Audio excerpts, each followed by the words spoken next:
ಆತ್ಮೀಯ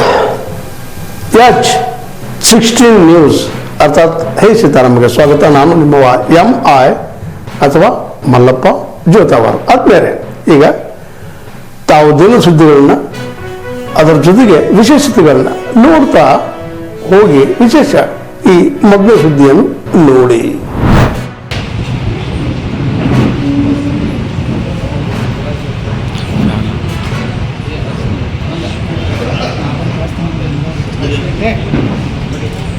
ದೀಪವು ಕೇವಲ ಬೆಳಕು ಮಾತ್ರವಲ್ಲ, ಅದು ಜ್ಞಾನ, ಶಾಂತಿ ಮತ್ತು ಪ್ರಗತಿಯ ಸಂಕೇತವಾಗಿದೆ.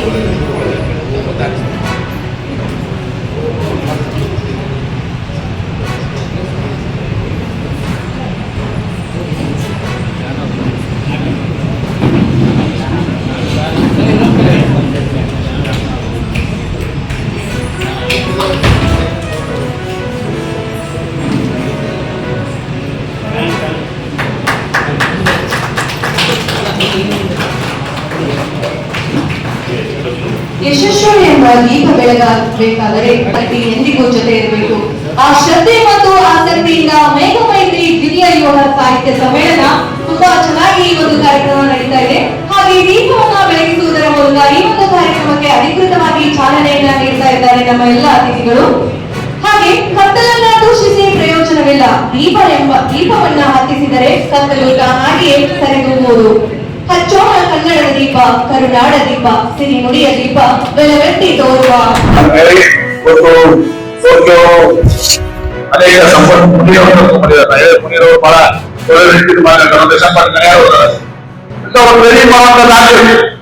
ಇವ್ರ ಮುಖಾಂತರ ಎಲ್ಲರಿಗೂ ಕ್ರೆಡಿಟ್ ಆಗಿ ಜನರಿಗೆ ನಮ್ಮ ಪಕ್ಷ ಏನ್ ಮಾಡಿದೆ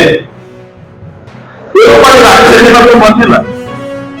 ಈ ಮನೆಯಲ್ಲಿ ನಾವು ಅವರ ಪೂರೈಕೆ ವಾಪಸ್ देदो. आप आने से पहले जो बुरे दिन थे आपके अच्छे दिन आप रख लो. आप आने की मोदी जी, आप आने से पहले जो बुरे दिन थे वो बुरे दिन हमारे पर होता. इतना बुरे दिन में पेट्रोल 65 रुपए का, डीजल 25 रुपए का, 450 रुपए डीजल देगा. आपका अच्छे दिन में 1200 रुपए, 100 रुपए, 70 रुपए ಅವ್ರು ಒಂದೇ ಒಂದಂದ್ರೆ ಜಾತಿ ಧರ್ಮಗಳೇ ಏನಾದ್ರೆ ಮಾಡಿದ್ರೆ ಹಿಂದೂ ಮುಸ್ಲಿಂ, ಹಿಂದೂಗಳು ಮುಸಲ್ಮಾನರು ನಮ್ಮ ವಿಷಯ ಇದು ಅಣ್ಣ ಬಸವಣ್ಣವರ ಜನ್ಮಭೂಮಿ, ಒಂದು ಆದಿವಾಸಿ ಅರಸರು ಮತ್ತು ಸಂವಾದವಾಗಿ ಮಾಡೋದು ಹೆದರ್ಕೊಂಡು ನೀವು ಮಾಡಿದ್ರೆ ಅಷ್ಟೇ, ಬೇರೆ ಏನೂ ಕಾರಣ ಅಲ್ಲ. ಅಂದ್ರೆ 27ಕ್ಕೆ ಅಸೆಂಬ್ಲಿ ಮುಗಿದು ಹೋಗ್ತದ, ಮತ್ತೆ ಮನೆಗೆ ಹೋಗ್ಬಿಡುದು ಅಂತ. ಸೆಷನ್ ಮುಗಿದ ಮೇಲೆ ಫ್ರೀ ಆಗಿರ್ತೀವಿ ಹೋಗುದಂತ ಆ ದುರುದ್ದೇಶದಿಂದ ಮಾಡ್ತಾರೆ. ಅದಕ್ಕೆ ನಾವು ಸರ್ಕಾರಕ್ಕೆ ಒತ್ತಾಯ ಮಾಡ್ತಾ ಇದ್ದೀವಿ, ಮೋಸದಾಟ ಬಿಡಿ.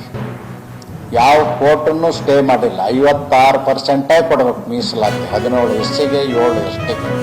ಇರದಿದ್ರೆ ನಾವು ಯಾವ ಕಾರಣಕ್ಕೂ ನಿಮ್ಮನ್ನು ಬಿಡುವುದಿಲ್ಲ, ಹೋರಾಟವನ್ನು ಮುಂದುವರಿಸ್ತೇವೆ. ಮತ್ತು ಒಳ ಮೀಸಲಾತಿ ನೀವು ನಾಗಮೋಹನ್ ದಾಸರ ವರದಿ ಆದರೂ ಮಾಡಿ, ಮಾಧುಸ್ವಾಮಿ ಕಮಿಟಿ ರಿಪೋರ್ಟ್ ಆದರೂ ಮಾಡಿ, ಅಥವಾ ಸದಾಶಿವಯ್ಯನವರ ವರದಿ ಅಂತ ಆದರೂ ಮಾಡಿ.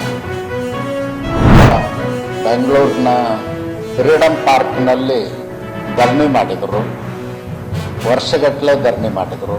ನಮ್ಮದೇ ಸರ್ಕಾರ ಇತ್ತು, ಬೊಮ್ಮಾಯಿ ಅವ್ರ ಸರ್ಕಾರ ಇದ್ದಾಗ ನಾವು ಒಳ ಮೀಸಲಾತಿ ಹೆಚ್ಚಳವನ್ನು ಮಾಡಿದ್ವಿ 2022ರಲ್ಲಿ.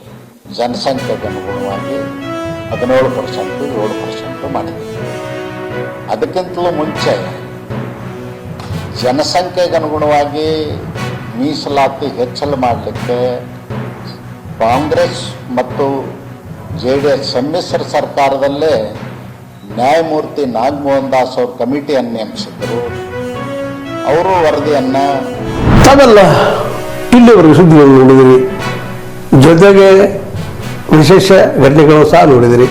ಅದು ನಿಮ್ಗೆ ಏನು ಅನಿಸ್ತು? ನೀವು ಲೈಕ್ ಮಾಡಿರಿ, ಶೇರ್ ಮಾಡಿರಿ, ಕಾಮೆಂಟ್ ಮಾಡಿರಿ, ಜೊತೆಗೆ ಸಬ್ಸ್ಕ್ರೈಬ್ ಮಾಡಿಸ್ಬೇಡ್ರಿ. H16 ನ್ಯೂಸ್ ಅರ್ಥಾತ್ ಸೀತಾರಾಮ ಸತ್ಯದ ಕೈಗಳಲ್ಲಿ ವಂದನೆಗಳು.